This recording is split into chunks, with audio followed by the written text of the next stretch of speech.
Recording in progress. Hello everyone and welcome to another presentation of the Luso-American Education Foundation Conference, our third session for this opening day. This is the 45th conference of the Luso-American Education Foundation, an organization that is basically national because we also have an East Coast presence in the United States. But the Luso-American Education Foundation is over 50 years old, and the conferences began 45 years ago, 1977. I know some of you were not born, but some of us were around and living and actually already adults in 1977. And so the conference began as part of the bilingual education movement that was in full force in California in the 1970s, and then it went by the wayside in the 1980s, part of the latter part of the 1980s, and of course the conference took on a different role, but it continues to be a conference focusing on education and culture, focusing on the Portuguese experience. And in this case, this year's theme is the Portuguese diaspora in North America, looking at heritages, at identities, and at outlooks, and all plural because we do have various heritages and our identities are certainly different. Even those who were immigrants as myself, and I believe Esmeralda also came at a very young age, but is an immigrant, and our chairman of the board. Those of us who were immigrants, we are no longer the same as if we had stayed in the Azores or mainland Portugal. We are different. Our identities are a bit mixed with the rich variety of the U.S. or Canada.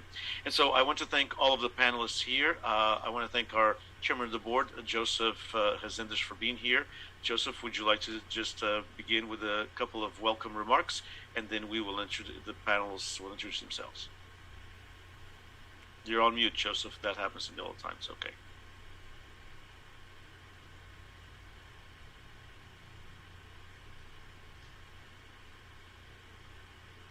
There's a little button on the bottom that says mute. It shows a microphone. It should be red. You just click on it. There you go. Bottom left. Okay. Okay. Well, good. Well, welcome everyone. I'd love to see you guys in this session. I was here all day today. Off fun, but I got the gist of all these sessions, and so I know your sessions will be equally as good as the previous sessions. And I am the chairman of the board at this time with the Luso-American Education Foundation. I have been involved with the foundation probably for the past 27, 28 years. That's because I was also working for Luso-American Financial. So I was working for Luso-American Financial, and at the same time, through the years, I was also the director of the foundation. I skipped a few years, but I came back again, and now I am retired. And I'm still involved with the Education Foundation, and just welcome. Thank you, Joseph. And so we will begin to take a little tour around the Zoom squares. Once again, thanks to all of you who are here on the webinar. Thanks to those of you who are following us on the social media platforms. And thanks to the Televisão Portuguesa de California, TVP California, João Manuel Dias, who is live streaming the event, has been live streaming all day long through their television service, and we appreciate that immensely. And through their diaspora media group, the sound as well. So all of our events, of course, are on social media through Facebook Live. We are also will be on YouTube recorded, and most importantly, the conference is being archived by the Oral History Project at California State University, Fresno. So all of our sessions are archived. So hopefully historians and those who want to study the community 50, 60 years from now can look at what we have done and maybe make sense of what the community looks like 50, 60 years from today. So we're going to start with brief bios by each and every one of the presenters, each and one of the panel members, and I'm going to start with Dr. Sarah Vieira. And if you'll introduce yourself and tell us a little bit about yourself, Sarah, please. Yeah, thank you so much, Dinesh. Thank you for the invitation. Hi, everyone. I'm really honored to be here, and I'm really excited as well. My name is Sarah Isabel Vieira. I finished my PhD in November of 2020, kind of in this atmosphere. on Zoom. From the University of British Columbia in Okanagan, I worked with Dr. José Carlos Teixeira, the geographer, well-known full professor at UBC. And my research was on the Portuguese diaspora and transnationalism in Canada. And I looked at themes such as bilingualism, how people connect with migration, and some themes that came up were, seniors in the community, youth, and others that kind of developed from my research. Right now, since completing my PhD, I'm teaching sessionally at Alexander College out in Burnaby, BC, and I'm currently in Toronto, so I'm also working at Seneca College as an instructional designer. So I'm getting more into kind of the admin stuff around higher education. So that's a little bit about me. Thank you. Good, fantastic. We need to have more young Portuguese Americans not only teaching at the university level, but in your case, leading enough Portuguese Americans in leadership positions in universities. So hopefully we will see you there soon, leading one of the major universities in Canada. Or hey, why not the States as well? So that's right. There's always opportunities. It depends. So welcome, Sarah, and congratulations on your PhD. And we'll turn to Matthew Correia, who is a dynamic force in the Portuguese community in Canada. Thank you. Boa noite a todos, all the way from São Miguel, Azores, where I am right now, and it's 12:17 a.m., but that's okay.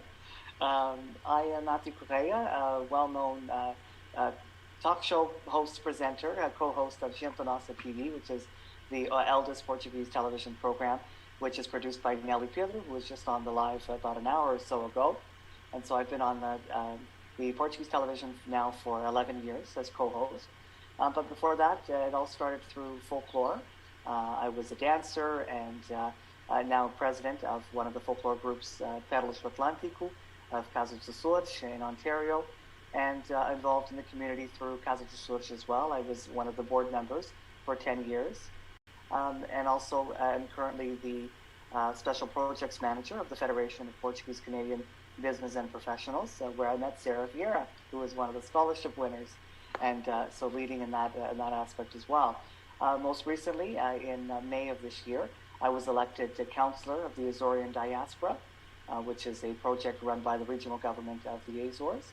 And so my involvement is more community-based and with multiple generations of from the youth, adults, and seniors, and all of the projects that I've been involved with. Thank you, Matthew, and thanks for staying up so late. We can excuse you to go have a bica if you need to do that throughout the presentation. Já tens aí. É o chá da Guiana, that's right. And Leslie, Dr. Leslie Vicente from Discovery, a language school, which is world famous. It's not just famous in Massachusetts, it's world famous. Welcome, Leslie.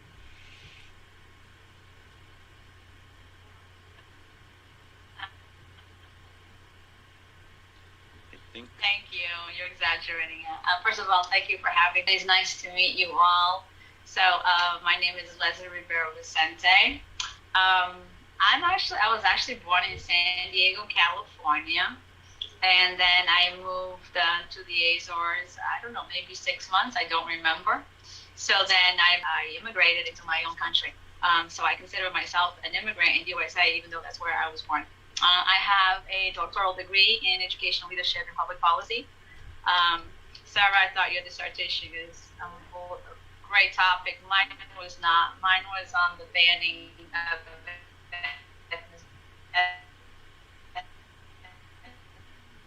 ethnic studies in the state of Arizona to our Portuguese histories and our Portuguese heritages, because I think it's really, really important that our kids, and I mean our students today, learn about the influence of the Portuguese in our culture. It doesn't have to be necessarily going back to the history of the Azores, but what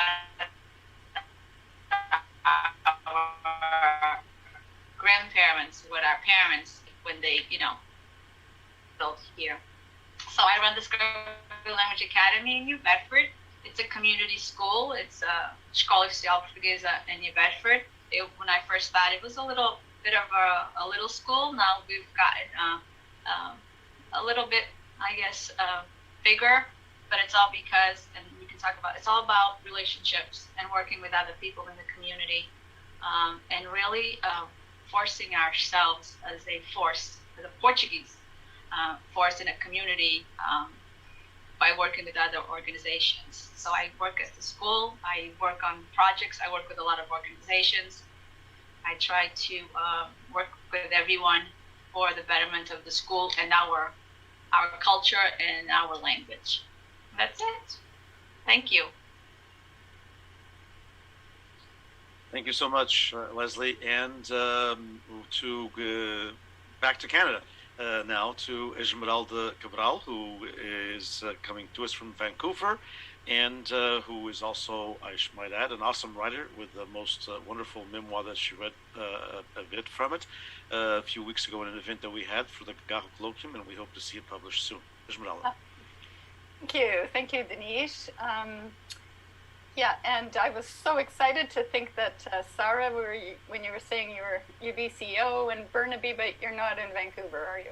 No. Okay, well. Toronto. Greetings all. So my name is Esmeralda Cabral, and it's a mouthful in English or in Portuguese, and in Portuguese. I was born in São Miguel and came with my family to Canada when I was 7 years old. We immigrated to a city called Edmonton, which is very far away from the ocean, so Edmonton, Alberta. And when I lived there, when we arrived, I think there were 8,000 Portuguese people in town. So I did all the things. I went to Portuguese school and I danced folklore.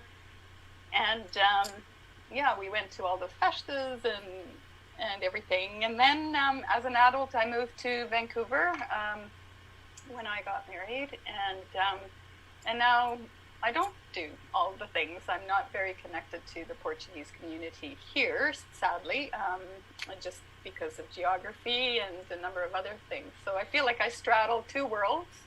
I'm like the old generation who came and was very involved, and now I'm sort of like my kids who don't have as much access to the Portuguese community here.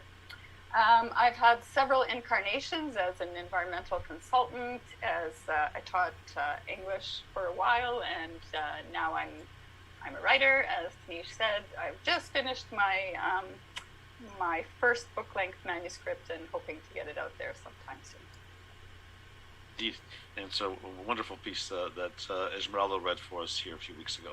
And last but certainly not least, we're coming back home to California to Dr. Linda Carvalho Cooley. Linda, a little bit about yourself, please. And speaking of just coming back to California, yes. I was in Terceta, allowed to teach online this semester, well, last semester and this semester. So I decided to stick around on the island for a while. So I was doing what Matthew's doing up at midnight and 1 a.m. to meet with students. I have a doctorate in educational leadership and mainly focused on community college education and strategic planning in education in community colleges. I also have a master's in communication studies. I teach full-time at Reedley College, communication studies. I develop the intercultural communication courses there and persuasive courses. And I also did a communication theory course. And I also launched a computer mediated communication course there as well. I also moonlight at Fresno State as a guest lecturer where I teach upper division courses. I call that my hobby because even though it's work, I love it, and I get to play with theories at a much deeper level with students who are mainly seniors, communication majors mostly, but also some educational majors. So I am a natural-born California person, but I always felt like I straddled two worlds as well. My father was a fairly well-known Portuguese radio broadcaster, and we spent a great deal of time on the island of Terceira, also visiting some of the other islands where my father would interview people and bring the recordings back to play on his radio program here. So my world was very much entrenched, and my first language was actually Portuguese, but I learned English as I was in school. So, and now I'm back kind of really enjoying being a part of my Portuguese community. So that's me. Indeed, thank you. And more than a radio personality, he was a radio icon, Antonio Carvalho. So we will tackle our first topic to kind of discuss a little bit, which is part of our title, Connecting Generations. The past day and the sessions that we had in the morning and the afternoon that Chairman Rezendes mentioned, basically we have been tackling this issue for a while in the Portuguese American and the Canadian American and Portuguese Canadian community. That is the Portuguese diaspora in North America. How do we get young people involved? There aren't too many Sara Vieira or Matthew Correias that are involved in the community, and there's a couple of different issues, as we know, and some of it is demographics as well. Leslie mentioned Arizona, where at one time, and the West Coast, and at one time there was only just a few thousand Portuguese Americans in Arizona. Now, according to not the latest census that we have in the United States, but the census of 2010, there's over 20,000, and so people are changing, living in different states, and I'm sure different provinces in Canada as well. There is no longer the traditional area just in that certain area of Toronto or that certain area in Montreal or New Bedford or Fall River or even San Jose, California, which is a city that was widely known for the Portuguese community and is now totally different than what it was 25, 30, 40 years ago. So because people are obviously they're changing, the demographics are changing, and folks are living in areas that were not considered traditionally Portuguese, even within the city. They may be living in a different area. I would like to ask you, first of all, how do we connect to younger generations? And I'll start with Matthew, because he has a world of knowledge there. How do you feel that we can connect the young people to the more seasoned generation, and how do young people look at the traditions and at the different levels that we know the community to be? And second question would be, do we emphasize too much on tradition and not enough on innovation? Because tradition was probably very important, and it was very important for my parents. That's how they survived in the Portuguese American community when they came at the ages of 33 and 38 to the United States. But it means a different thing to me, and certainly means a different thing to my children and my grandchildren that I now have. It means something totally very, very vague. And so I'll start with Matthew. Matthew, any ideas on how you see the community today and how you see us moving forward with connecting the various generations, connecting your generation and even younger than you with the experience of the older generations, and is that even something that's remotely possible in your opinion? Absolutely. I think that we have to connect the youth with things that they like to do. With, for example, soccer. There's a lot of Portuguese youth that are involved in soccer clubs. In folklore as well, even though we're seeing a decline in youth participation in Ontario, primarily in Azorian folklore. I mean, I'm president of the only Azorian folklore in Ontario, and we are struggling to get youth involved. But we have to go after the ones that do like it and promote it to them, and why it's cool to be involved, and why we don't want to let that heritage, that piece of us, die off. We want it to continue.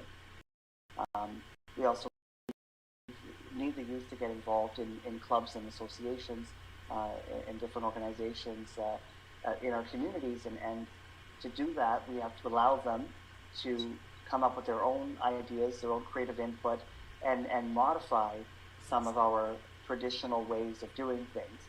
And that's going to be hard, because then you have the older generation very stuck in their ways, wanting to do things a certain way, not being always open. But I think that we're coming a long way. There's a lot more leaders, presidents of these organizations that are more open to ideas. We also have to go after social media, and that's where all the youth are these days, and really promote why again, cool to be Portuguese. And even through my travels and all of my social media posts, and everyone saying, "Oh my gosh, where's that? Where's this? What are you eating?" I remember when I was, doing that at that age, and a lot of people, and to this day, and I brought this up a couple times during my candidacy as a councillor of the Azorean diaspora, is that people think, especially with the Azores, that they're going to come back to just go and see their titias and vaquinas, right? Which is not true. Yes, they're still here, thankfully, and they're a huge part of the islands, but we also need to promote the islands of today and what there is to do, which is also one of the reasons why I'm here vacationing and also working, which is to organize the first cannabis conference in the Azores. Wow, interesting. It's called Canazores.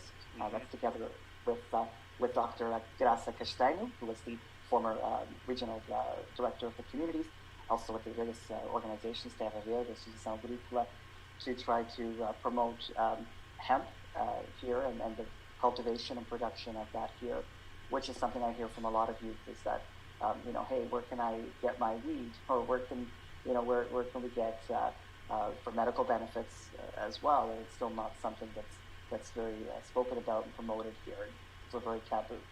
But going back to what was your second question, Denise? I think you answered it well, which is, how do you get youth involvement? And I mean, in that, the project of, the cannabis in the Azores is something that connects people, really. Absolutely. Yeah, indeed. Indeed. And so I'm going to turn to Sarah. Your research and for your doctorate obviously involves some aspects of this, of connecting the various generations. Matthew mentioned that at sometimes there's a certain segment of the seasoned generations, I like to call it. It's a way for people not to call me old also. So the seasoned generation has sometimes a problem letting go, and they're the only ones that know how to do this and how to do that. They're the only ones that can run an organization. You don't understand how, I've heard this many times, even in my youth, you do not understand how, for example, we do this kind of an event because you were very young when we started and you don't know how this is done. So did you find in your research that connecting generations can be challenging, and what have you found, and also your experiences in the Portuguese Canadian community? Your thoughts on that? Absolutely. So that was one of the biggest, I would say, challenges in my research, because I interviewed all of the community centers that were active during the time of my research period. I did confront a lot of this sort of tension between the people who run the everyday show and the people who may want to, have some commentary or something to say about how things happen. And, because I have a Portuguese last name and because my parents are Portuguese, I was often welcomed and assumed that I knew everything that was going on. Even though my upbringing was very much separated from the community, my parents weren't very involved, although Portuguese was my first language and we went to church. We weren't really involved in the Portuguese community in the way that Matthew was, raised in the community. And so I was sort of an outsider in many respects, learning. And it took me actually doing the work, stepping into a board position at the Federation of Portuguese Canadian Business and Professionals after I won a scholarship, to realize how much work it is. So I get the tensions there when, you've been there for 20 years, you've put your heart and soul and every weekend into this. And there are people who may have negative comments to make, or sometimes just constructive criticism that may be perceived as a comment. One of the themes that I struggled with in my research as well was exactly what you mentioned in the beginning, Denise, this kind of separation or this movement. So the Portuguese community in the GTA and the Greater Toronto area is very much dispersing. We are not in Little Portugal anymore. It is extremely gentrified. You wouldn't recognize it today than if you looked at it in the 70s or the 80s. And so understanding the role of space and how that comes to play when we look at community is really important, because we have Portuguese youth being raised in smaller towns, in smaller cities, and they don't have that access to the community as their parents may have or their grandparents may have. So I echo Matthew in the social media sense. I follow Discovery Language Academy, and I have to say, amazing. I'm always like, why aren't we doing this? We should be doing stuff like this in Canada. You know, I'm so happy that I meet someone from there, because it's phenomenal what happens with social media in so many organizations in the United States. And I think we don't do that as well here, and we can do it as well with promoting events and promoting things. The final thing I'll say is that my involvement in the community started with a scholarship. So it started with people who were from an older generation, who were successful, who gave back and gave me a scholarship. And that's what got me involved in the Federation for the last 5 years that I've been on the board. And that was a way for me to reciprocate and give back, but also get involved and get to know, you know, what's going on in the community. So I feel like some of this reciprocity, I've now revamped an essay contest with the Federation for the last 2 years, and tried to collect or connect younger youth, so grade 7 to grade 12, in writing an essay about their Portuguese heritage to the community. And finally, I think from my research, I learned that many youth, like Matthew said, are really interested in the Portugal of today. They want to go back, they want to visit, they want to learn more, and they want to know what's going on today. So they hear stories, and they may love the stories that they hear, and I think they're valuable and absolutely important for things like identity and our heritage, but also, you know, the kind of cosmopolitan, really interesting new things that are happening. I think is a good way, like an annual trip, sort of like a birthright, getting youth back to their roots, would be a really interesting project that we could sort of get these, you know, literally people moving in place and space and learning about their roots in other ways.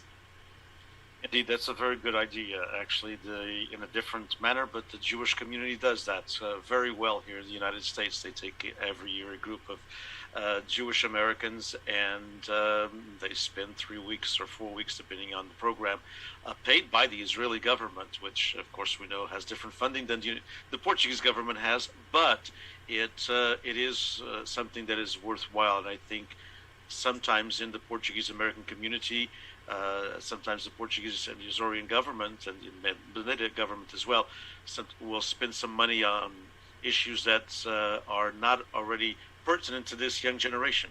And it really sometimes isn't that much to do some kind of maybe an association movement with our associations here, and establishing a funding for North America where we allow a group, even if it's just 10 students from each country, 10 from the US and 10 from Canada, to go to Portugal for a 3-week, you know, to connect those who don't have the opportunity to connect for 3 weeks. Imagine if we do that for 10 years, you have 200 people throughout the US and Canada that have a different perception. So it's a great idea, Sarah. Linda, your aspects, of course, as a communication professor, how do we communicate? I mean, you came from a family of communicators with your dad and your mom, and she was also involved in radio, but certainly your dad.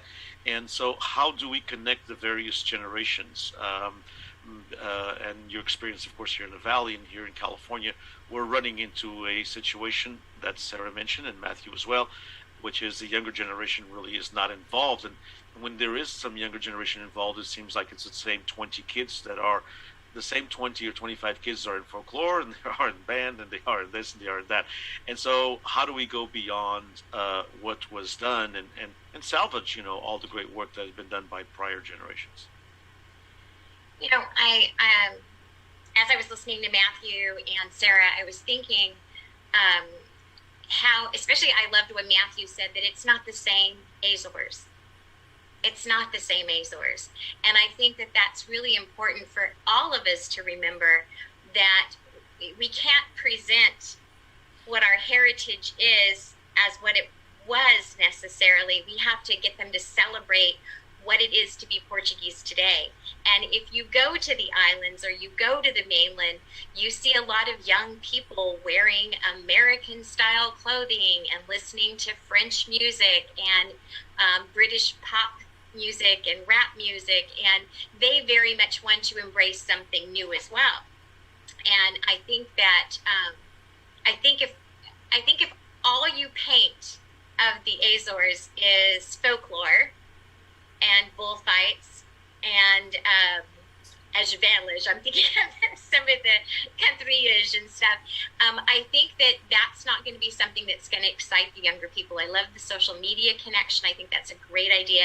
But also there's some wonderful music that comes out of some young Portuguese artists. And I know my father played all the big hits of the time period, and I think music has a very powerful way of connecting people. I love the idea of taking people there and having them visit. I think that's a great idea, but I think when it comes right down to it, the language. We miss out so much if we cannot truly communicate in the language. And if there were ways for us to get people to understand and speak more Portuguese, I don't really know how we would push this further, but I think that there's I say it all the time, it's the greatest gift my father ever gave me was the ability to speak two languages. And I remember even when my grandparents, my mom's parents passed away, my cousins, none of them spoke Portuguese. And when it came time to close up the house and going through little items, I pretty much said I didn't need anything because I had the stories. My cousins couldn't understand what my grandparents were talking about, but I could.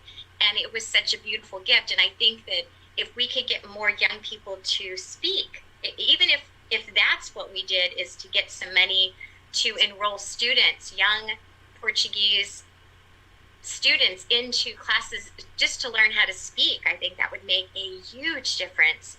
And I'm not sure how or where we could take that, but I think that not being able to talk or speak the language and connecting, when I was younger, I mean, we just went there and you played. You went outside and played with all the other neighborhood kids, and if there was a word you didn't know, you figured it out because you wanted to play. So connecting people, even young people, young Portuguese citizens, the young people in the Azores would love to talk to Americans, their American counterparts, and share what they love and try to speak some English and encourage them to speak Portuguese back. I think partnering, mentoring, connecting people, but I think when it comes right down to it, the best thing we could do for them is give them the language. But I love all the ideas of the social media. I love them bringing the music to them, bringing those young, energetic things, and also pointing out that Portugal is not stuck in that same age bracket that it was, that we all have that vision. And I remember a very wise person once told me that the further you get away from something, the harder it is for you to really realize how it's evolved. And what happens is, if you are, I'm first generation, so I'm fairly close. I'm not an immigrant, but I'm first generation. But I think when you meet these people that are 6, 7, 8 generations down, and they've been running the festa the same way over and over, and they want to replicate it because they think that's what it is. And the truth is, and I think all of you can speak to this, sopas here in California is not what sopas are in the Azores. But somebody brought it, changed it, modified the spices, and made it, and they said, this is the way it is. And I think sometimes we forget that what we're doing, we forget the reason why we're doing it. And we just do it. We do the ritual, but we don't understand the meaning and the message and the connection. The point was to socialize, to connect, to communicate, to share stories. And I think that's where we need to move to. And the hardest part's going to be the resistance of the people not wanting to give up the way that they've always done things before. Indeed. But I'm glad you mentioned language, because that's something that we'll tackle as well, because the idea, of course, would be that everyone would speak some Portuguese if you are of Portuguese background, but that's kind of utopian in a way because of a lot of generations that the language has been lost. I mean, indeed, when we look at, and I think Canada's having the same issues that we have here, when you look at 3rd and 4th generation, very little of the language is left behind. But that's where Leslie comes in and Discovery. So I know that you've done a lot of different outreach and community partnerships and connecting with different generations, not just the kids. You have actually language classes for adults, and then you have language classes, I believe, in English for Portuguese. So you have this mix of different things, and you took as you said, and kudos to you. You are a leading example in the United States and Canada, which is you took a small school and developed it into a project that's internationally known. So tell us a little bit how you've used, and of course, tomorrow we're going to talk exclusively about language programs, but how you've used the language aspect, the school, to connect generations. I've always said that every single Portuguese hall, which some of you don't know, the concept is a little bit different, the halls here than they are in Canada or the East Coast, but Leslie knows, being in San Diego, from San Diego.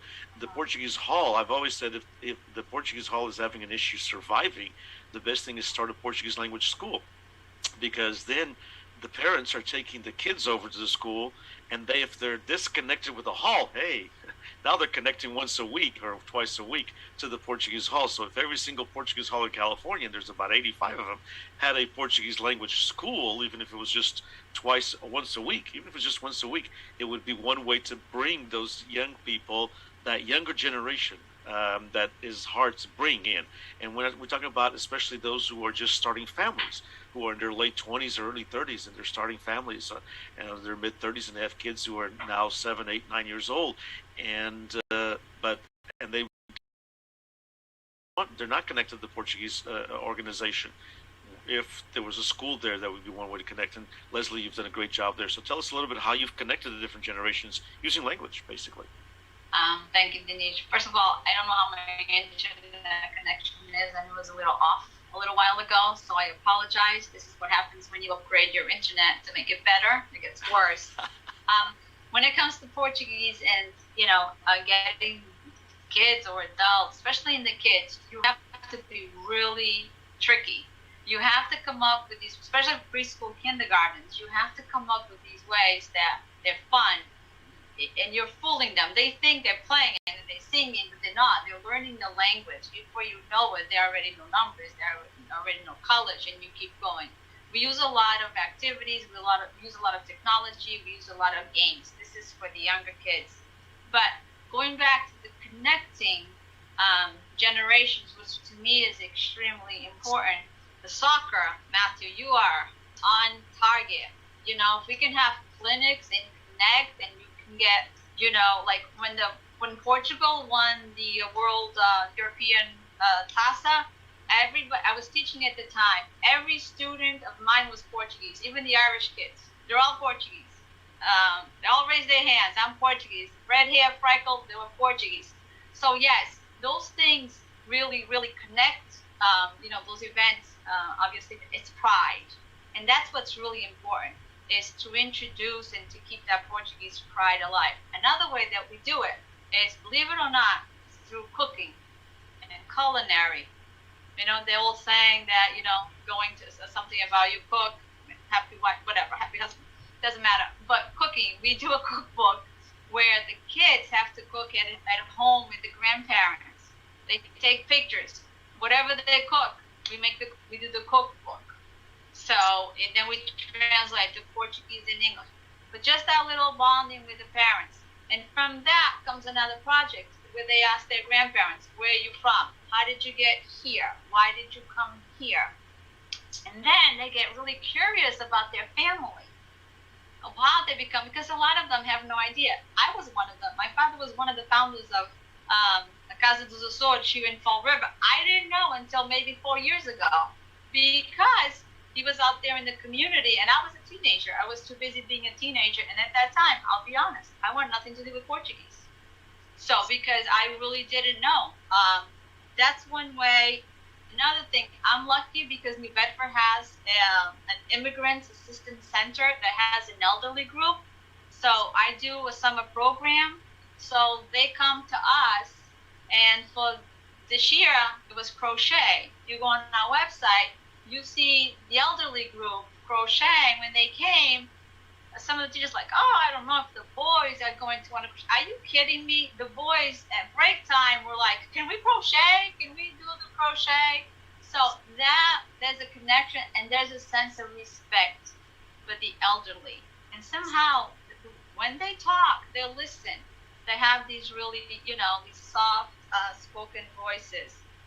The folkloric dance, yes, we have a folkloric group.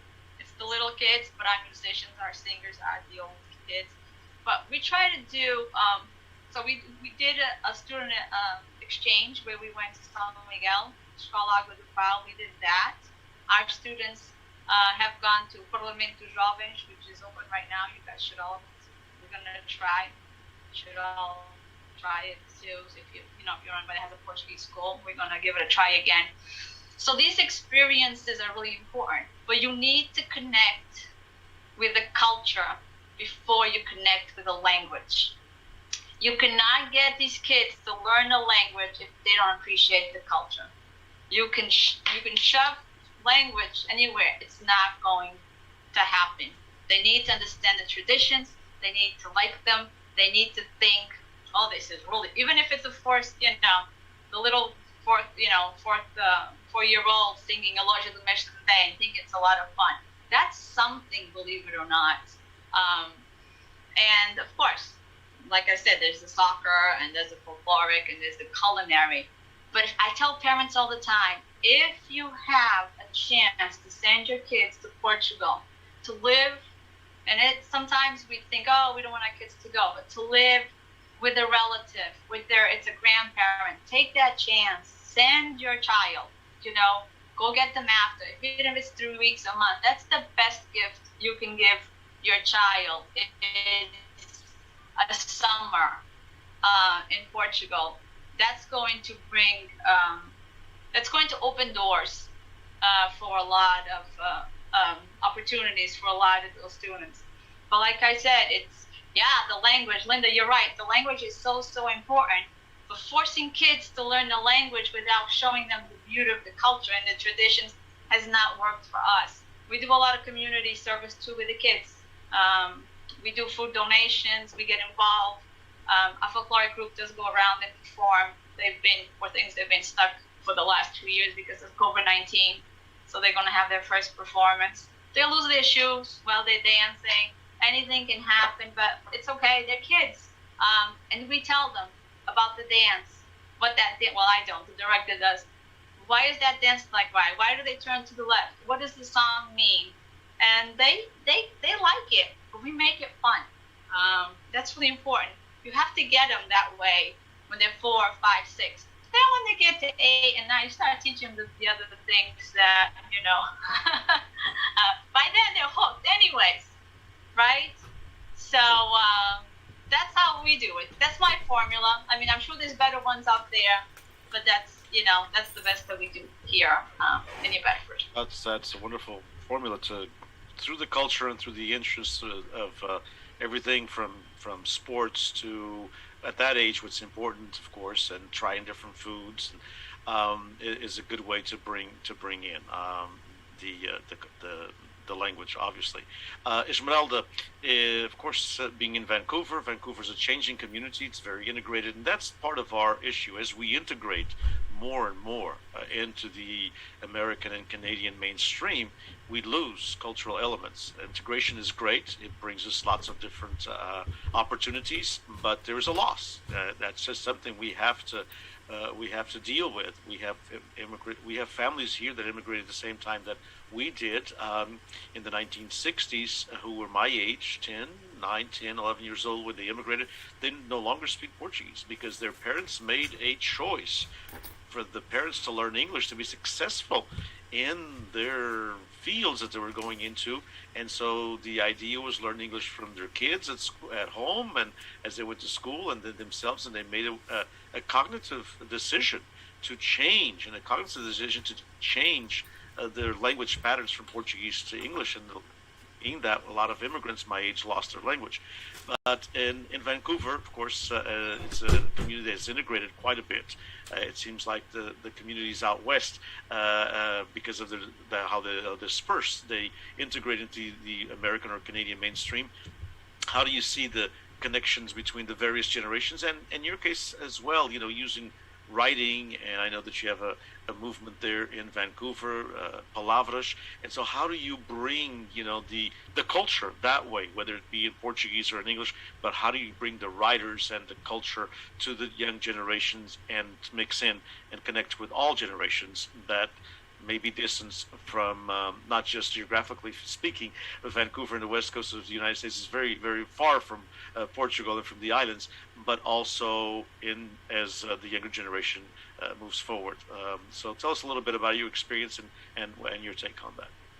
Yeah, thank you. I was thinking as everybody was talking, how to maintain culture in a community that's dispersing, and ours in Vancouver is dispersing. So if you're familiar with Vancouver, I mean, it's Surrey, it's Burnaby, and they're far. So I agree with everything that was said, language, cooking, connection to the homeland, and soccer.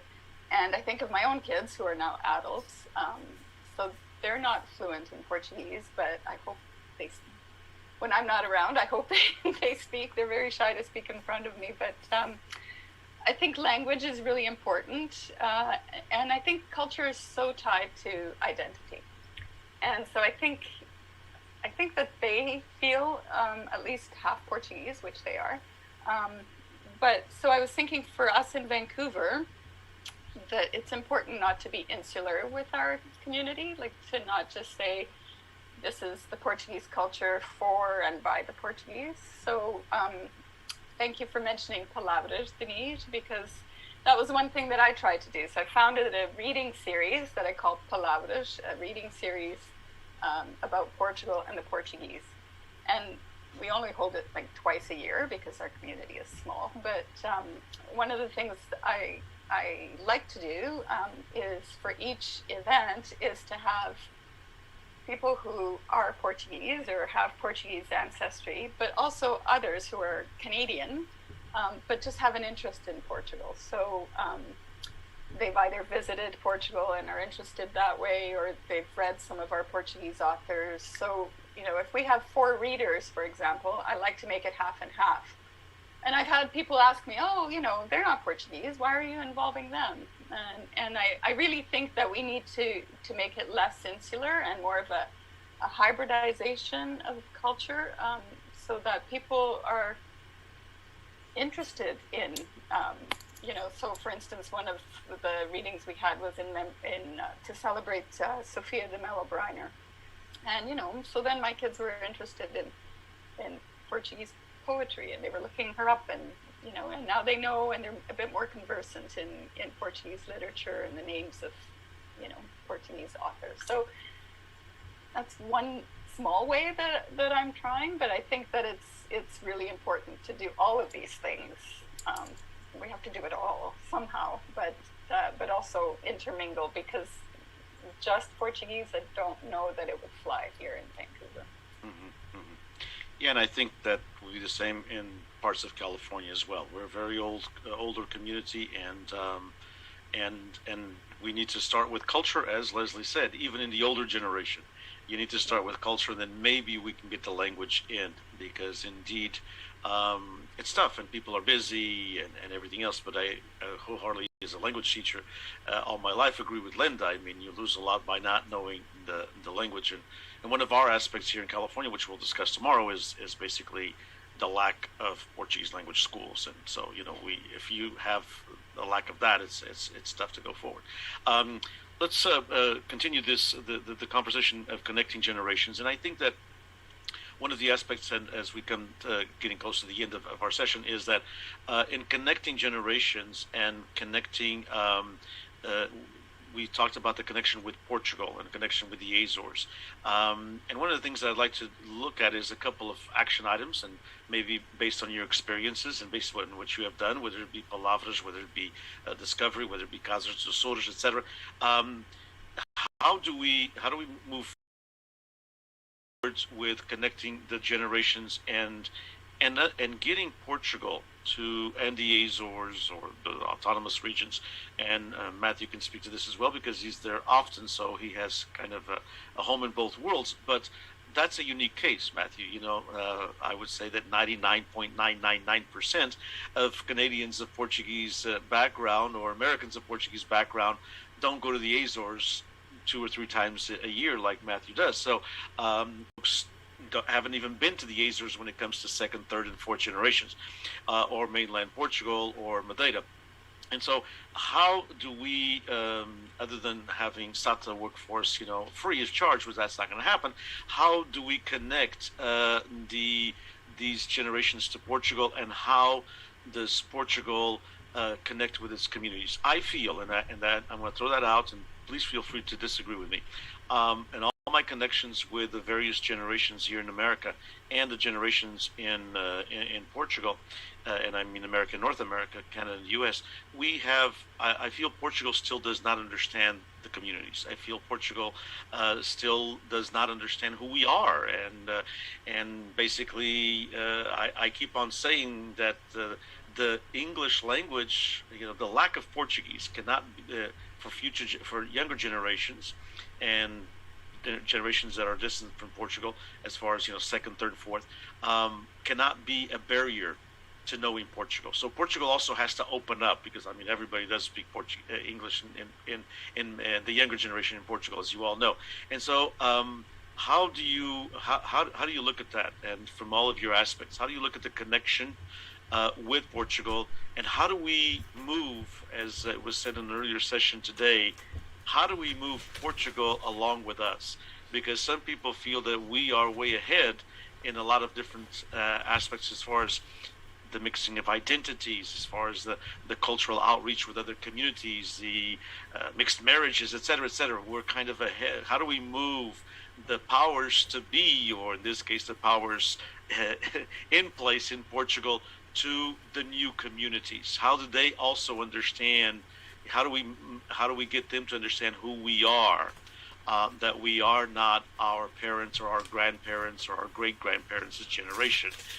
We are Canadians, we are Americans, with a Portuguese flavor, basically. But most of the younger generations do consider themselves American here in the U.S. and Canada, Canadians, and then, of course, of Portuguese or other ancestry. So, in your dealings, and I'll start with you, Matthew, again, in your dealings with the Azores, and I know you have all these great, crazy ideas that turn out to be great ideas, but how do you feel? Do you feel, first of all, does Portugal understand its communities in the essence of it, beyond the traditional organization and the traditional Procissão do Santo Cristo or Nossa Senhora de Fátima or whatever? Does Portugal, do you feel that the powers in Portugal, the elites, the governing elites, obviously, in Portugal, and cultural elites, understand the communities, and how do we move, and if they don't, how do we move forward? What do we need to do here to bring Portugal on board with us? Definitely agree with you there. No, I don't believe they do not understand the communities well enough. They know the mercado de saudade, our older generations, our grandparents and parents, and what they like, and how to bring them back, how to bring them to invest as well in Portugal, but not necessarily the younger generations. And no, they do not do a good job in promoting Portugal to the younger generations. I think Sarah's idea of a birthright trip is fantastic. Definitely, I just tagged our Consul General of Portugal in Toronto in my post, so hopefully he'll see that, and we can get the ball moving on that. I was involved in a conference as well with the youth. It was a while ago.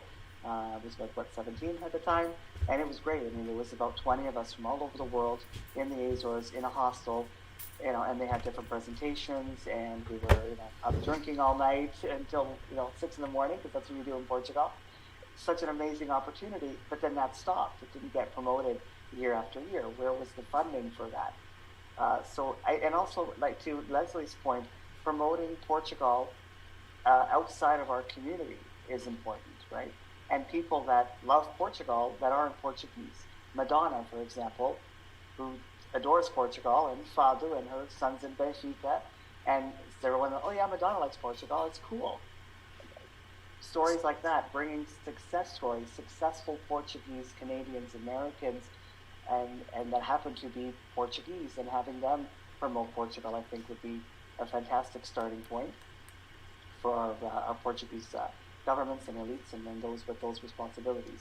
And also rewarding Portuguese, Canadians, Americans properly are also opportunities that can help promote Portugal, those that have actually done something on the front lines and not just the doutores and doutoras, and therefore, but no offense to any of the doctors here on the panel. Here in Portugal, I'm a doutor, even though I'm not, but everybody in Portugal is a doutor. So I'm hoping that answers the questions. I've been really interesting conversations and listening and taking a lot in. Lots been said. Love Leslie's points on connecting the youth as well into the Portuguese language and stories and things like that generation is excellent. One quick question, Matthew. In your generation and your friends and your group of friends, and I'm sure you have friends who speak Portuguese perfectly like you, but you also may have friends in Toronto and throughout Canada that don't speak Portuguese as well as you do, or may not even know some Portuguese at all. Do you feel that those who don't are a bit more distant from the culture? Absolutely, it's a barrier, and especially I see it in my cousins. Right, I'm one of the only people in my family that can actually have a full conversation with my grandparents in Portuguese, which is one of the reasons why I wanted to teach myself Portuguese, was so that I could hear their stories, listen to them, and I feel for my cousins who actually, probably will never have that full conversation or know where they came from, the struggles they went through to put food on the table and to make a life for themselves. And I see it with my uncles and aunts not passing the language on to their kids. They'll say a few words here and there, but they also didn't get it as immersed, and they also immersed themselves in Canadian society, so didn't really pass that on. I think education starts at the home. It is the parents having to bring their kids with them to Portugal on that summer trips like that was talked about here. That is so important because they're going to see it and feel it firsthand. These cultural exchanges, student exchanges, let's send Canadians, let's send Americans over to Portugal to learn Portuguese for 3-6 months a year program. Let's start scholarship programs like I have through the Federation in bringing Azorian students to the University of the Azores for a year and taking whatever course they want to take, but they're living that experience for a whole year. So I think more programs like that need to happen because nothing like seeing it, feeling it, learning it firsthand. It absolutely is important. Indeed. And so we'll take a little bit different take now. We'll go from, thank you, Matthew, from Matthew to Linda. Linda, you just spent a good amount of time in the Azores and the island of Terceira. And so how do you see the role of governments and the role of cultural entities and even our organizations here in the United States and Canada? We can pick on Luso since we're part of the Luso family. Our organizations that have some political clout, that have also some financial clout, have to take, from my perspective, maybe a different look at this. And maybe instead of just giving a $500 scholarship that pays, as we know, 2 books at the university level, sometimes not even 2, maybe you say, no, we're going to give 750 or we're going to give 1,000, but that is for you to spend on an airline ticket to spend 3 weeks or whatever it is in a part of Portugal. So how do you see the role between, of course, there and being there and going to the supermarkets and going to the restaurants and going everything? How do you see the natives, the indigenous, as I call them, and myself being one of them? How do you see the folks in the Azores, and in particular in Terceira, how do they look at the community? What is your take on that? It was fascinating being able to be there. We were there for 9 months, and so it was great. I could spend time at my home and working on my home and working on my own language as well. I met a lot of expats, and these are people who aren't even Portuguese, who are living on the islands and loving the culture. So I loved what Esmeralda, when she talked about how they don't have to be Portuguese to have the appreciation for the culture. In my intercultural communication classes, I give a lot of examples of my culture because I'm passionate and excited about my culture, and I've studied and tried to learn about what things mean and why we do them. And I think that's excited the students to look into their own culture. And certainly my Portuguese students are very excited, but I find my Hispanic students, my Irish students, all those students get excited about looking into it. There's been a big push to look at family trees with Ancestry.com and 23andMe, and I find that's given people kind of a push to figure out things about their heritage. You know, I was at the supermarket in the Azores, I think I told you this, Denise, and I ran into somebody wearing a Fresno State Bulldog shirt, and a sweatshirt, and I was like, Fresno State? And she had been an exchange student who had gone to the university, a group of university students from the island who had gone to Fresno. And I think those kinds of programs, especially with young people, getting them to enter, but it would be nice for them not only to go, but to have that reciprocity that Sarah was talking about, then having the students go back and get to see their place. In a way, it would be great to have the university students host students from the United States and Canada and show them their island, what's beautiful about it, what they love about their island, and then have those same students go to America or Canada and get a tour as well, led by the students. I mean, I know professors, you have to be probably present, but sometimes we need to step aside and let these young people talk about the beauty of their country from their perspective, because I think they're going to connect more with it. And I have to keep going back to language. I was at my home, and a little old woman came to see me because she knew I was there. And I don't know this woman, but she knew my family. And she told me that 2 houses above my house was my great-grandparents' vacation home, and I didn't know this. So those little stories I would have never known if I didn't speak the language, and that made me feel more connected to where I bought my house, because I knew that, you know, probably my father and my grandfather played 2 doors above where my house is. I think a lot more. I just keep going back to what Sarah says. I think they just need to go. They need to go, and they need to hang out with people their own age and see what's there. If there's any way we could do that. I know we can't get SATA to just pay for it, so I'm not sure. Yeah. The government Well, can. the government indeed can, and I think our foundations here can do a job in that aspect, and even folks who are in both in the United States and Canada, some of our mega millionaires, and I'm all happy that they are mega millionaires, but they can also invest in something like that. I mean, I think we just have to think about it, and as our keynote speaker this morning, Catherine Vash, said, and I quote, "Let's not be right, let's be amazed."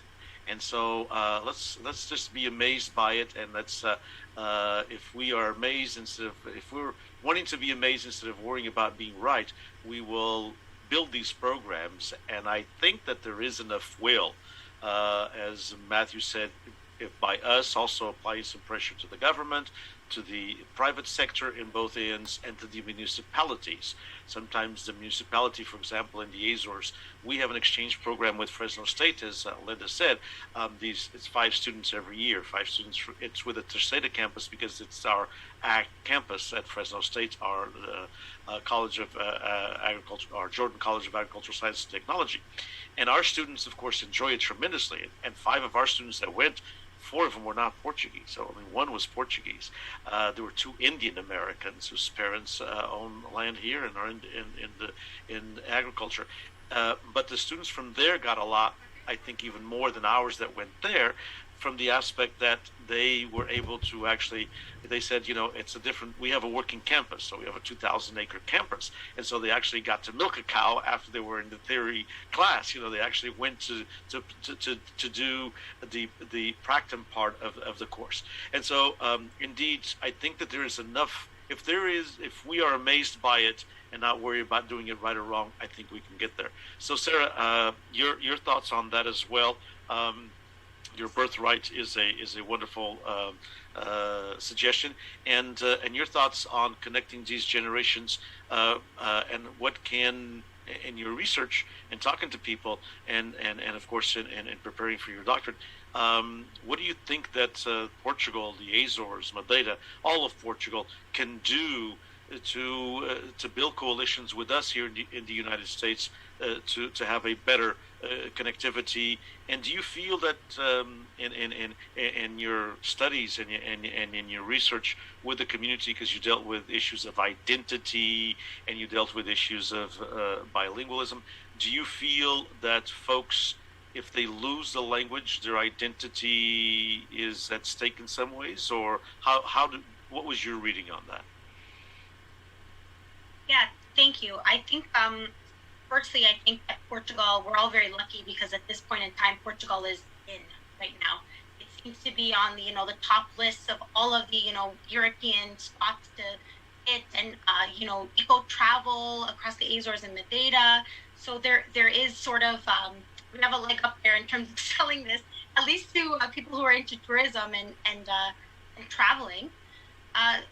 I do agree with what's been said before, that there could be more connections and better connections made. From my observations, I noted that, Casa dos Açores does really good things. They actually connect with one another across the diaspora, and they have conferences and international conferences with one another that I haven't seen with some of the organizations that I interviewed from the mainland, for example. But I think that this is all, there's always potential for connections and always potential for doing better and growth.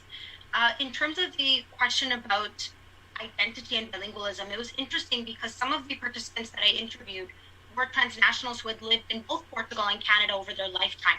And they kind of experienced what we've experienced on this panel, where they lived back and forth or there and back. And when they returned to Canada, I interviewed one gentleman who said that Toronto's Portuguese community is like in a time capsule.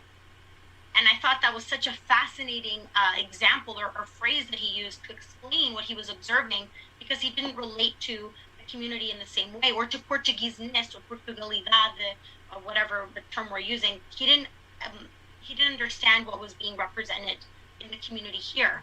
And so for some of the participants that I interviewed, they don't teach Portuguese to their children. Other ones do, because they do have more of that back and forth connection. They travel for work, or they came back because of the European downturn in 2008. So they found themselves coming back to North America. Some of them actually going through the United States and then ending up in Toronto. So that, in terms of bilingualism and identity, I do think they are connected. Absolutely, they're connected. Having that connection with your language and your mother tongue really does enforce or reinforce your identity. But I also think that embedded in that is the culture as well, as been mentioned by others on the panel. So I think that language and identity are like soul sisters, and they kind of work together. And having one and not the other is like missing a part of, the sun and the moon. They kind of they go together. So I know that there is more for connections. I don't know if that would be in higher ed. I know that many colleges and universities do have really cool exchange programs that could be fostered or developed in more ways with Portuguese language programs, with even cultural programs, even geography programs. I've heard and seen Go Global programs at UBC where this occurs. So there is so much potential, and Denise, I agree. The government, private, lovely good Samaritans, people who want to give back and reciprocate.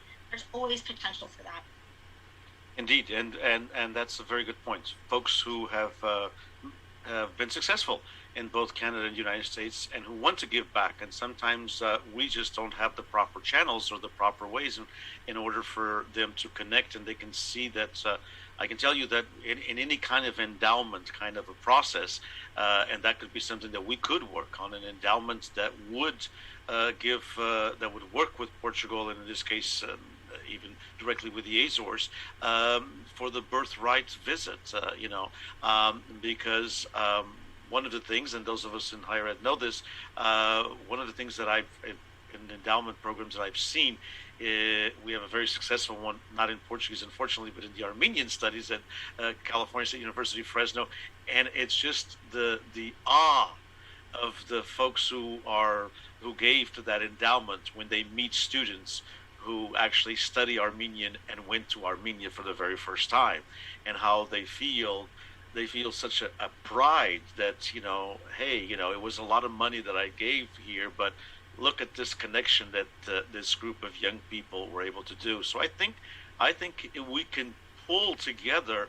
private and government funding to do something of the mega scope that would be an impact on the Portuguese community, the diaspora in North America.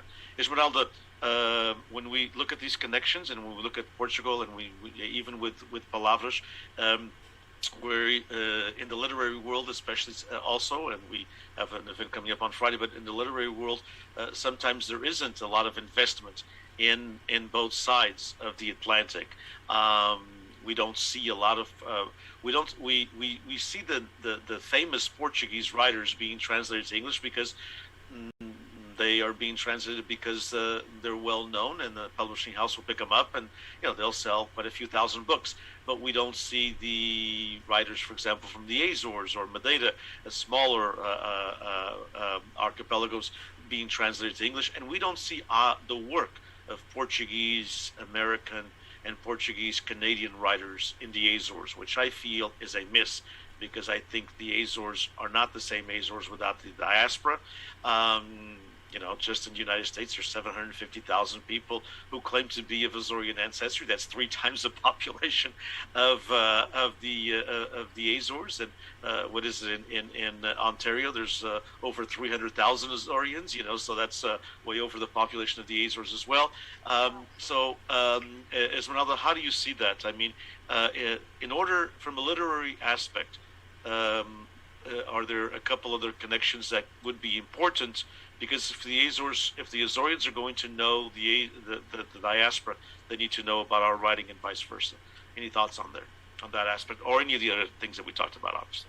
Yeah, I mean, in my dreams, I had actually started looking into funds through the Canada Council to foster some kind of exchange, hoping that there would be some to bring Azorean writers here as well. But that's going to be very few. And as I hear everybody talking, I think, yes, we need exchanges, we need funds, we need funding opportunities, we need scholarships, we need all of that. But I think we also need just opportunities. And so, for instance, when my kids were still in university, I looked for opportunities for them to go study language there because they were interested. But wouldn't you know, so I'm going to say, more than funds, I think we need some user-friendly websites, because here I speak Portuguese fluently, and I would look at these opportunities and I could not follow them, and I would end up giving up because I just couldn't do it. So I think that to attract people from here to go there, we need something that's a little bit easier to follow, and not just Google translated, right? So I think we need some North American speakers of Portuguese to put that in English in a way that will attract, English speakers who want to learn Portuguese or that language, but something that, and whether it's through writing or food courses or just geography, like anything, but I think it needs to be simple and easy to access, and some funds for some people to go with funding, but others may have full-time jobs that they can pay their own way. So could we mix those up? But I think a great barrier for me anyway, as a bilingual speaker, has been just trying to navigate opportunities and websites, and haven't done it. So that's a very good point, and a very good point in the aspect that as you said, use the community, those in education and around education and in writing and in the arts, use the know-how of the Portuguese American and Portuguese Canadian community to reach a North American audience, because a lot of times the marketing tools and the communication tools, as Linda would vouch for that, are much different in Europe than they are, of course, in the United States and Canada. So, and we have the know-how here. You can reach communication and education leadership and people in the arts that could make it to where that is more North America friendly and not an European twist, because it's a different mindset. And I think the Linda, you probably know this way better than I do, but the lingo is different, right? Sure. So I think Indeed, Anyway. indeed, And it indeed. doesn't translate. You can't do Google Translate because you're missing something, Sure. and that becomes the problem. Yeah, and even culture will play into that because, I've looked at some of the Portuguese sites and they're very, very bureaucratic in a way that I just, and convoluted. And, it works for people who are used to that there, but here I just, draw a blank. So, Indeed. Indeed. And so to end this part of it, we'll turn to Leslie, but let her finish her drink. Leslie, in your aspect and in the discovery language and all of your work there, these connections and how do you see us moving God, it forward? wasn't me. Oh, You froze a little bit. Good. It wasn't just me this time. okay. So how do you see these connections, Leslie, and everything that's been said, and how do you see the community, Portugal, looking at the community? I mean, you have to deal with Portugal in a lot of ways, having a school, and so what are your thoughts there? I do.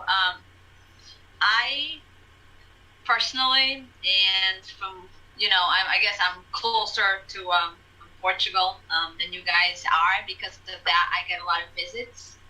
But I, just like Matthew, I don't think that Portugal does enough to invest in our efforts to promote the Portuguese language and culture. We are working really hard here to promote our language, to promote our culture. And I mean, it's we have support from Instituto Camões. They are awesome. They are unbelievable with us. I have to say that. But to say that there is a financial support to help us, there isn't. Sometimes I think of Dr. Seuss, the places you would go. If we had money from Portugal, I always think, oh my God, the places I could go, the places we could go. We can't. We're very, very limited. And the funds that I get to run the school are not the big one, not the big ones, but the major. And I'm not talking about the $500,000 like you brought up a little while ago that we get from an organization here and there. But when I need something to do something big, it's not Portuguese organizations that are giving it to me. And sometimes that saddens me to think that there's other organizations there that have more faith in us to be teaching and promoting our language and our culture, that they're not of Portuguese descent, or they are, but it's so far removed, but they still have that faith. You have to have someone that really believes in your mission. You have to get lucky, but I think we can do so much better. I think Portugal can do so much better investing in us on this side. Yeah, they come here, they see the schools. I'm sure that happens to you. They see the work. Oh, you guys are doing a great job. Keep going. But then they go back to Portugal. We're here once again, working, struggling, trying to do everything that we can to promote the Portuguese language and culture. But we could do so much more if we had their support. We really, really could go an extra mile or two if we had. Financial support is very, very important, because without financial resources, there's only so much you can do with these kids. Indeed. And that's something that we all need to work on, and collectively. And I think in the community, sometimes we all get in our own little world and we do what we do, at this university, at this college, at this school, at this business, and we need to think a little bit more holistically, because it's what involves what is important for Vancouver is important for Southern California and for Massachusetts and Toronto. We have a lot of the same common issues around language and around culture. And I promised you about an hour to an hour and 15 minutes. It's been a little bit over that, but I want to thank each and every one of you for being here today. We would like to continue these conversations and maybe even explore them on one-on-one in the future as well.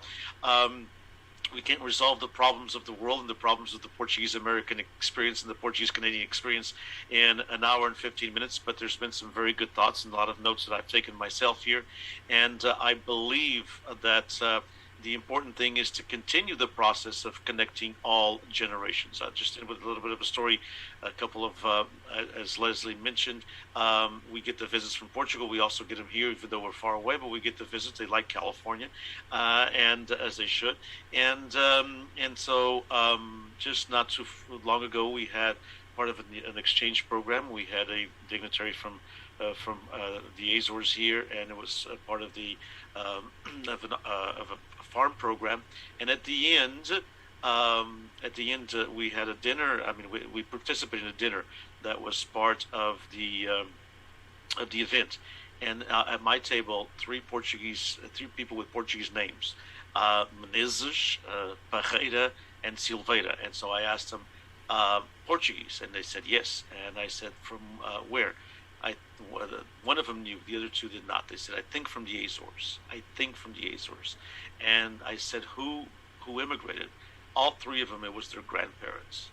And one of them knew that the grandparents were from São Jorge, and they did not know the village or the freguesia, but they knew it was from São Jorge.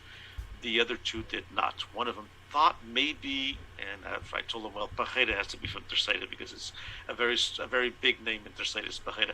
But Silveira can be from many islands of the Azores, and they did not know, And I said, actually came home and told my wife, I have two grandchildren. I said, I don't care, but I'm taking those kids to see where I was born because it's such a loss that, it was their grandparents. It was not their great-great-grandparents. It was their grandparents who they knew, but they had no idea where they had come from. They knew it was, and that's, we get a lot of here in the West Coast when we ask students, especially in my language classes, if they're Portuguese, and they say, yeah, we're Portuguese, the Zidas. That's the only words they know how to say in Portuguese. The Zidas, and they say it all together, the Zidas, like it's one word. And so they identify with the Azores, but they don't identify with, where they're from and how that connection is. And so anything that you can do, I thank all of you for your time. I thank all of you for your work. I hope that we can continue this dialogue. I hope that we can be all inspired and amazed by Leslie's work, as I am, and Sarah mentioned as well. And those of you who know, those of you who don't know her work, check it out. And everything that everyone is doing, what Esmeralda is doing in Vancouver, of course, Matthew and Sarah's. Doing a PhD, with a Portuguese theme is not probably the most popular thing in the world, but it's important that we do that. It's important that we mainstream our culture a little bit more, and I would ask that we continue this dialogue and talk a little bit about that. So how do we also, maybe the next time we meet together, how do we mainstream more and more of what we're doing? That's something that we need to talk a little bit more in more detail. So thanks to all of you. Thanks to Chairman Joseph Resendez. And Joseph, a last final thought from you before we say goodbye. Sure, thank you. Yeah, I was here today all day attending these sessions, and so I was asked to basically make some closing thoughts, and I'd like to do that at this moment, not only for you at this panel here, but everyone else out there listening as well. And basically, I'd like to wrote a few words. Good afternoon. And good evening, depending on where you are listening to this conference. I want to take this opportunity to thank Denise Borges once again planning the Luso American Education Foundation annual conference. Without him, this conference could not have been realized, as well as last year's, because this is the second year we're doing this over Zoom. Today was a very full day, and to recap, I would like to say a few words about today's events. I was very happy that this conference started today on Wednesday, as today is my day off. Although I retired 3 years ago from Luso American Financial, I now have a new job that I love dearly, and that is taking care of my granddaughter, and today is my day off, so I have been present throughout this day. And also, since I take care of my granddaughter, she turned 1 last week, so it's time for me to start teaching her in Portuguese.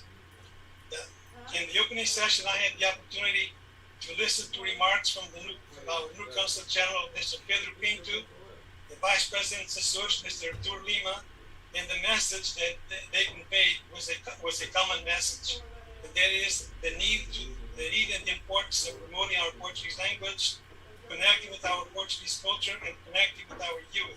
This was their main goal. Then our foundation president, Bernice Bolikas, provided an overview of our society's mission, which is to provide scholarships and grants. Also, the final words from Dean Chapman of Fresno State College of Arts and Humanities, welcoming the foundation and Denise Borges for all that it does, not only at the Fresno State, but also for the Portuguese community at large.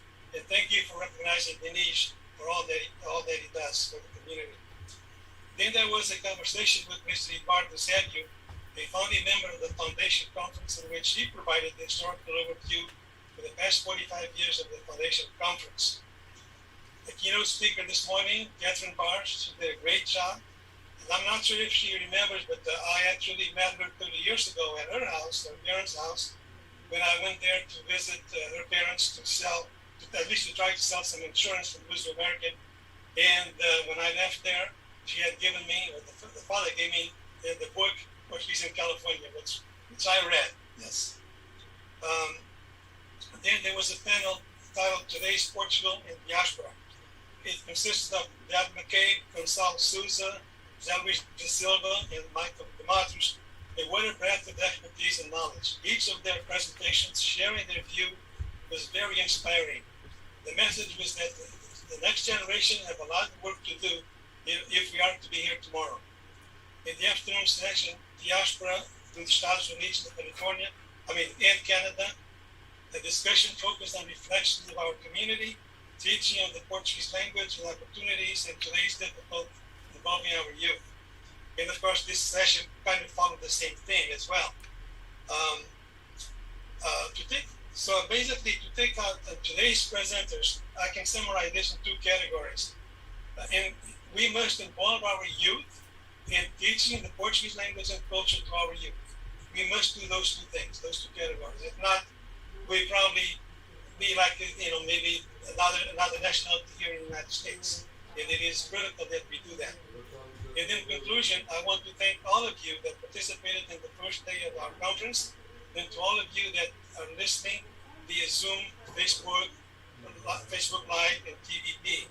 The conference continues until Saturday, and I hope you all can continue to attend and invite your friends to attend as well. I want to wish all of you a good night and good evening, and then tomorrow I will be back to my job, babysitting. Thank you, everyone. And teaching Portuguese to your granddaughter. And teaching Portuguese to your granddaughter. Thank you all very, very much. It was inspiring. We got some good, great ideas, and we need to keep the dialogue going. Thank you, especially to Matthew, for staying up so late. It's appreciated. Thank you all very much. Muito boa noite para todos. Obrigadíssimo. Um abraço. Obrigadíssimo.